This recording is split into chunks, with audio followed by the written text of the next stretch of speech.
Hey everybody, welcome back to Sip and Talk. I'm Joe. And as always, I'm ready to dive into some seriously juicy info with you all today. It's like we're mixing up a knowledge cocktail here.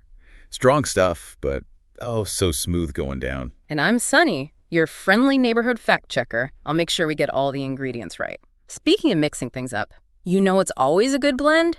Travel whiskey and discovering awesome new things. You have to check out our friend Mickey's YouTube channel, Mickey to Life. Yeah, Mickey's the best. He's always got something cool going on.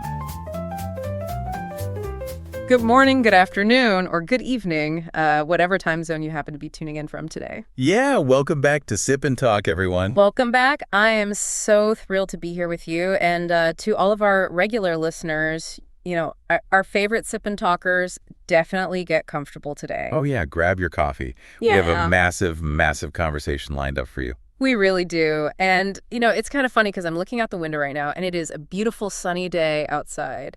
But man, the geopolitical barometer, it is just about to explode. It's wild. It honestly feels like the whole world is playing some sort of high-stakes survival game right now. Exactly, like a global survival game. So for our mission on this Sip and Talk session, we are going to connect some pretty crazy dots. We're pulling a really fascinating thread today. Right. We're starting with this massive, terrifying energy chokehold over in the Middle East, and we're going to follow that exact data trail straight to, honestly, the wildest tech maneuver of the entire year. Oh, you mean Elon Musk deciding to build a $25 billion doomsday compute fortress out in the Texas dirt? That is exactly what I mean. But really quickly, before we jump in, just a standard reminder of our show's philosophy. Right, the ground rules. Yeah. We are strictly looking at objective market and geopolitical data today. We're here to encourage independent, critical thinking for you guys. We're just dissecting the machine. Yeah. We are absolutely not here to criticize or, discriminate against any nation, group, or people. Totally. And naturally, if we mention any stocks or investments, it's just for reference. It is definitely not financial advice. Right. Keep your portfolios to yourself. We're just talking data. Exactly. So to understand a major tech story, we actually have to start in the Middle East. Which sounds weird, but tech requires an absolute ocean of power. Right. AI does not run on air. It needs massive energy. And right now, the global supply chains for that energy are facing what I can only describe as an aortic dissection. Yeah, the data coming out of the Strait of Hormuz is just staggering. It's completely locked up. Commercial maritime traffic through that strait has plummeted by 95%. 95%? That's essentially a standstill. Right, because the Iranian military has effectively cut off the waterway. And just to put that into perspective, that one strait chokes off roughly 80 to 84% of global energy flows. It's the jugular vein of the global economy. And the markets are in an absolute panic over it. I mean, Brent crude oil is breaking past $105 a barrel as we speak. And if you're a logistics company, even thinking about moving a ship through the Persian Gulf, your war risk insurance premiums are up 50%. It's mathematically impossible to operate. So you might be asking, why does an energy bottleneck in the Middle East matter to a semiconductor factory in Asia? Well, it comes down to basic survival math for these countries. Exactly. Let's look at Japan. Their prime minister, Sanae Takaichi, gave an incredibly strong response recently. It was unprecedented. Yeah, she literally invoked their 2015 security legislation. Right, and she officially declared a survival-threatening situation, which, sounds dramatic, but it's an actual legal red line. It is the ultimate legal red line for them. It allows Japan to use collective self-defense. Decades of pacifist doctrine get pushed aside when you're facing that kind of cliff. And why are they facing a cliff? Because Japan relies on the Middle East for over 80% of its oil. Yep. And their statutory energy reserve. It's legally only mandated to last for 90 days. Just 90 days. Imagine, the third largest economy in the world, and they are 90 days away from their hospitals, their high-speed rail, their tech fabs, all of it just going completely dark. It's an absolute chokehold. Now, contrast Japan's panic with Taiwan's strategy.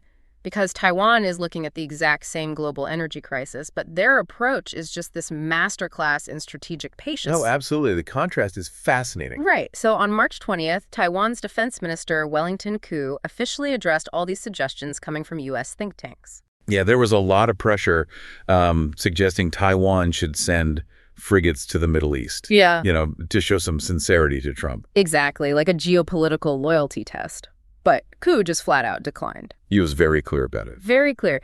He stated their sole mission is guarding the Indo-Pacific and the Taiwan Strait against the daily gray zone harassment they're already dealing with. Which is just incredible strategic discipline. They refuse to stretch themselves thin. Right. I mean, it's like your neighbor's house down the street is on fire, right? And everyone's yelling at you to bring your garden hose. Yeah. But you're guarding your own front door because someone is literally already trespassing in your front yard. Exactly.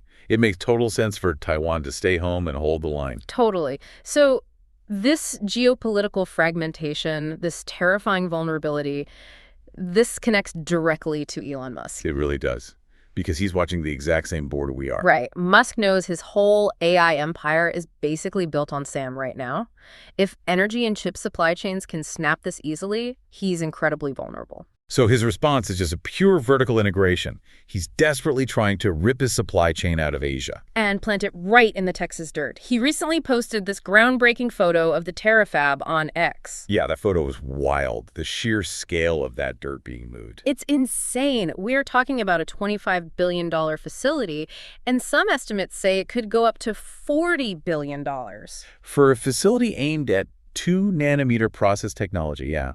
The goal is to produce 200 billion chips a year. Which is just a massive strategy shift. He is moving away from the standard fabless model where you just design the chip and have someone else bake it, and he's going full IDM. Right, an integrated device manufacturer. He wants to own the entire loop. And he's not just doing it with hardware. He's aggressively poaching these absolute genius engineers from a company called Cursor. Oh, to rewrite Grok's code. Exactly, because Cursor specializes in AI that writes code. Musk is anticipating this era where AI writes its own AI without humans. And to run that kind of recursive, hyper-intelligent software, you need an unimaginable amount of dedicated compute power. Right. But, okay, let me push back on this for a second. Go for it.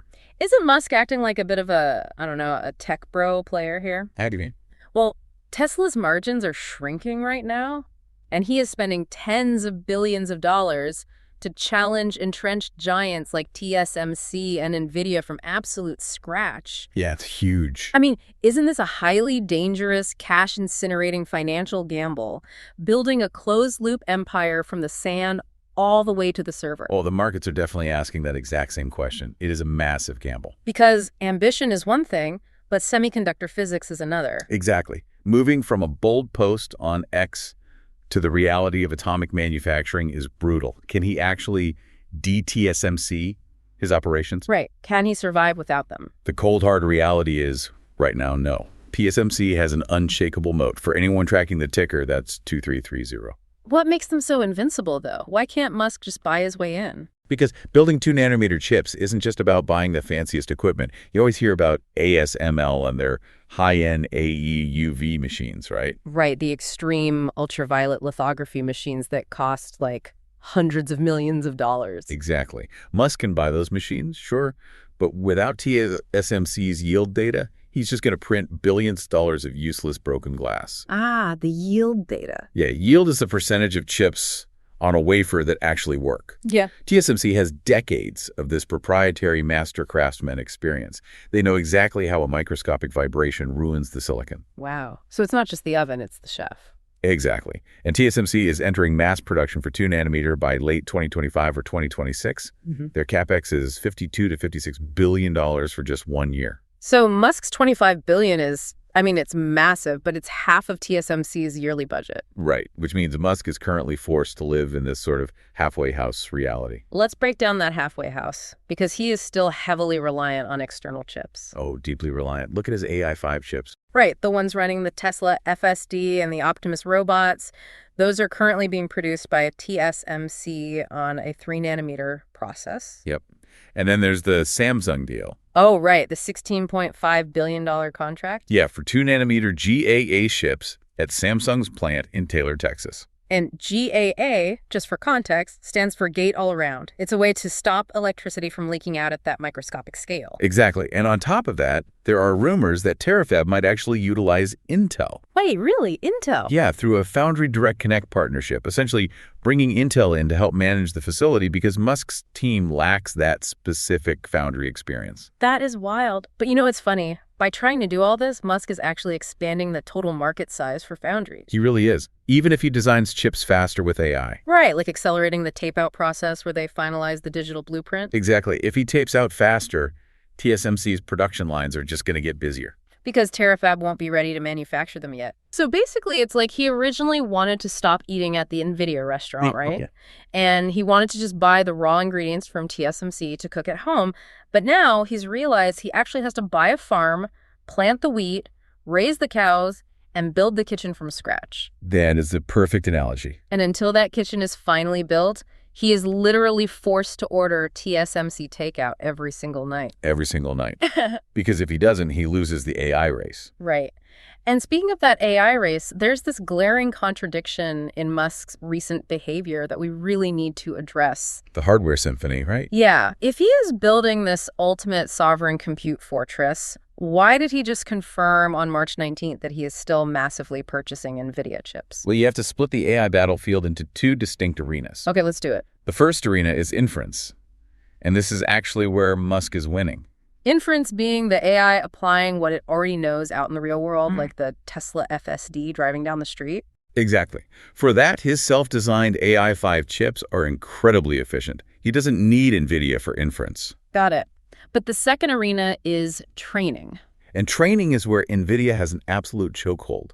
To train massive models like Grok 3 from scratch, you need hundreds of thousands of NVIDIA H100 and B200 chips. Because of the software moat, right? Yes, the CUDA software ecosystem. Right, CUDA. NVIDIA spent years getting developers hooked on CUDA. It's the language they all speak to train AI. So to break away from that, Musk is aiming for what he calls sovereign compute. Exactly.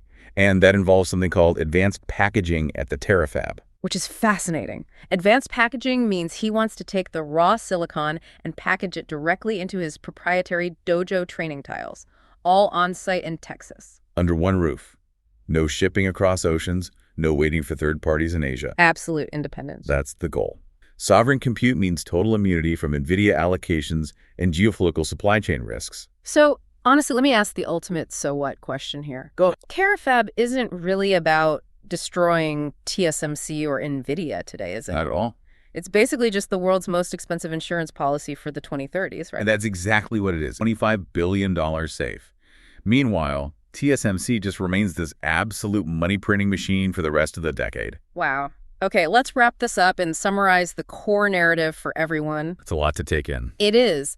The global economy is just facing this immense, terrifying pressure from the Hormuz Strait. Choking off the energy. Exactly, which is forcing nations like Japan and Taiwan to make these incredibly hard, historic, strategic choices just to survive. Right. The world is fragmenting. And Elon Musk's response to this fragile, fragmenting world is the Terafab. This bold, honestly, almost crazy attempt to build a completely self-reliant AI fortress right in Texas. He's betting everything on vertical integration. Totally. But I want to leave you guys, our Sip and Talkers, with a final, somewhat provocative puzzle to chew on. Oh, I love these. Let's hear it. Okay, so think about this. If Musk's new cursor engineers actually succeed, if they build an AI that can write perfect code and design its own optimal chip architectures without any human intervention, does it even matter who owns the physical silicon factory anymore? Oh, wow. Right. Like, does the one who controls the physical factory win? Or does the one who controls the smartest, self-improving software ultimately rule the physical world? That is a brilliant question. Because if the software is smart enough, the hardware just becomes a dumb commodity. Exactly. Something for you to explore on your own this week. Definitely a mind bender. Well, thank you so much for hanging out with us for this Sip and Talk session. If you loved this deep dive, please remember to subscribe wherever you get your audio. And tell your friends. Yes, please do. And before we go, we have to give a really warm, casual shout out to our old friend, Mickey. Oh, man, Mickey. Yeah, he is such a great guy. You guys have to go check out his YouTube channel. It's called Mickey to Life. His latest travel vlogs are just fantastic. They really are. So definitely go search for Mickey to Life on YouTube. All right, everyone, stay curious, and we will say goodbye until next time. Catch you on the next one.